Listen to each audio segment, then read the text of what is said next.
তাই আগস্টের গণবিপ্লবের পরে, সেই স্বৈর শাসকের পতনের পরে ২৪ পরবর্তী ২৬-এর বুকে দাঁড়িয়ে সেই স্বৈর শাসকের দোসর পুলিশদেরকে সেই জালিম রূপে আবার ফিরে পাবো, এটা আমরা কক্ষনোই কল্পনা করি নাই।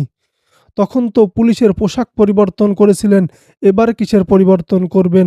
আসলে পোশাক পরিবর্তন করে কিচ্ছু হবে না। যতক্ষণ পর্যন্ত সেই সকল প্রশাসনের লোকদের মধ্য থেকে বেছে, বেছে স্বৈরাচারদের দোসরদেরকে বেছে, বেছে আপনারা শাস্তির আওতায় না আনবেন, ততক্ষণ পর্যন্ত যতই পোশাক পরিবর্তন করেন আর যাই পরিবর্তন করেন, কক্ষনোই কাজ হবে না। যতক্ষণ পর্যন্ত সেই সকল স্বৈর শাসকের দোসরদেরকে পরিবর্তন না করবেন। আর ওই সকল জনগণদেরকে, আমজনতার কি দোষ ছিল? সেই শহীদ ওসমান হাদির বিচার করা তো দায়িত্ব আপনাদেরই ছিল। সেই দায়িত্ব পালন করতে আপনারা ব্যর্থ হয়েছেন। সেই দায়িত্ব পালনের কথা আপনাদেরকে মনে করে দেওয়ার জন্য তারা মাঠে নেমেছিল। আর তাদের উপরই আপনারা আরও জুলুম এবং নির্যাতন করলেন। তাদের উপর জুলুমের স্টিম রোলার চালালেন আপনারা। কি দোষ ছিল সেই সকল আমজনতার? আজ যদি সোশ্যাল মিডিয়ার দিকে তাকাই, চোখের পানি ধরে রাখতে পারতেছি না। কি অবস্থা! সেই স্বৈর শাসকদের দোসররা মনে হচ্ছে আবার ফিরে এসেছে। আবার মনে হয় আরেকটি জুলাই দরকার। কি অবস্থা আজকের!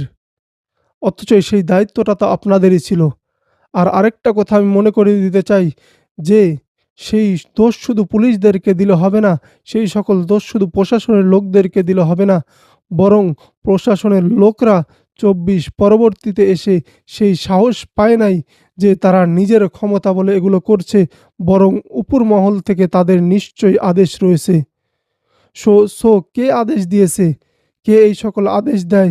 এই তাদেরকে বাছাই করে, করে চিহ্নিত করে, করে তাদের বিচার না করা পর্যন্ত, তাদেরকে পরিবর্তন না করা পর্যন্ত বাংলাদেশ কোশ্চিনকালেও পরিবর্তন হবে না। কারণ একজন শহীদদের যে ন্যায়ের পক্ষে কথা বলেছে, ইনসাফের পক্ষে কথা বলেছে, তার বিচার আপনারা করতে পারেননি। তাহলে আপনারা কিভাবে আমজনতার নিরাপত্তা দিবেন? কিভাবে আমরা আপনাদেরকে বিশ্বাস করব?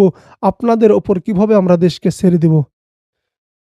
সো আমি আপনাদেরকে বলতে চাই, পরিষ্কারভাবে বলতে চাই যে শহীদ ওসমান হাদির বিচার করেন, এবং শুধু সেই বিচার করেই ক্ষান্ত হলে, সেই বিচার করেই শুধুমাত্র বসে থাকলে হবে না, বরং প্রত্যেকটা মহলে, প্রত্যেকটা মহলে দেখে, দেখে বেছে, বেছে যারা সেই স্বৈরাচারের দোসর রয়েছে তাদেরকে চিহ্নিত করে, করে তাদেরকে না পরিবর্তন করা পর্যন্ত বাংলাদেশ কোশ্চিনকালেও পরিবর্তন হবে না।